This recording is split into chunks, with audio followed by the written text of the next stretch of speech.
ಆಯ್ತಾ. ಅದಾದ್ಮೇಲೆ next time ಏನ್ ಹೇಳು, ನಿಮ್ ಮನೆಗ್ ಕರ್ಕೊಂಡು ಹೋಗಿ ಅಂತ ಅಂದ್ಲು. ನಾನು ಮನೆಗ್ ಕರ್ಕೊಂಡು ಹೋದೆ.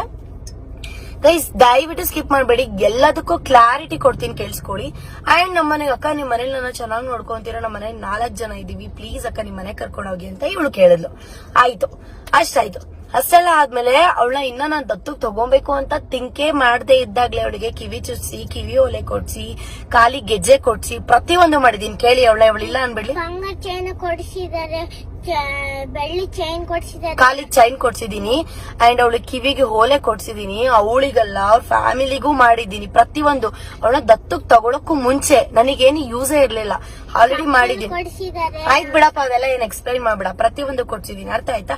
ಅದಾದ್ಮೇಲೆ ನಾನು ಡೈರೆಕ್ಟ್ ಆಗಿ ಅವ್ರ ಅಮ್ಮನ ಕೇಳ್ದೆ, ಆಂಟಿ ನಾನು ಸೇವಂತಿನ ಅಡಾಪ್ಟ್ ಮಾಡಿ ದತ್ತಕ್ ತಗೊಬೇಕು ಅನ್ಕೊಂಡಿದೀನಿ ಆಂಟಿ, ಕೊಡ್ತೀರಾ ಅಂತ. ಅವರು ಹಿಂದೆ ಮುಂದೆ ಯೋಚಿಸದೆ ಯಾರೋ ಬಂದ್ 2 ದಿನ ಏನೇನೋ ಕೊಡ್ಸ್ಬಿಟ್ರು ಅಂತ ಕಳ್ಸಕ್ಕಾಗಲ್ಲ ಅಂತ ರಾಯಚೂರು ಕರ್ಕೊಂಡೋದ್ರು. ನೀವು ನೋಡಿರ್ಬೋದು, ಒಂದಷ್ಟು ದಿನ ನಾನು ವಿಡಿಯೋನೇ ಮಾಡಿರಲಿಲ್ಲ ಸೇವಂತಿ ಜೊತೆ, 1 ತಿಂಗಳು ಸ್ಟಾಪ್ ಮಾಡ್ಬಿಟ್ಟಿದ್ದೆ. ಸೊ ಆಮೇಲೆ ನಂಗೆ ಸೇವಂತಿ ಫೋನ್ ಒಂದು ಡಿಸ್ಪ್ಲೇ ಹೋಗ್ಬಿಡಿತ್ತು. ನಾನು ಕೆಲವೊಂದು ವಿಡಿಯೋದಲ್ಲಿ ಹೇಳಿದೆ, ಡಿಸ್ಪ್ಲೇ ಹೋಗಿದ್ ಫೋನ್ ನನಗೆ ಕೊಟ್ಟಿದ್ದು ರೆಡಿ ಮಾಡ್ಸು ಅಂತ. ರೆಡಿ ಮಾಡ್ಸಕ್ ಕೊಟ್ಟಿದ್ದೆ. ಆ ಫೋನ್ ಈಸ್ಕೊಳ್ದೇನೆ ಅವಳು ರಾಯಚೂರ್ಗೆ ಹೋಗ್ಬಿಟ್ಟಿದ್ಲು. ಸೊ ನನ್ನ ಹತ್ರ ನಂಬರ್ ಇರ್ಲಿಲ್ಲ, ಏನು ಇಲ್ಲ, ಅವಳನ್ನ ಕಾಂಟ್ಯಾಕ್ಟ್ ಮಾಡಕ್ ಆಗ್ತಿಲ್ಲ. ನಂಗೊಂಥರ ಹುಚ್ಚು ಹಿಡಿತಿತ್ತು. ಆಮೇಲೆ ಹೆಂಗೋ ಇವ್ರ ಚಿಕ್ಕಪ್ಪನಿಂದ ಫೋನ್ ಬಂತು. ಇವಳಿಗೊಂದು ಫಸ್ಟ್ ಟೈಮ್ ನನ್ನ ನಂಬರ್ನ ಬರ್ಕೊಟ್ಟಿದ್ದೆ.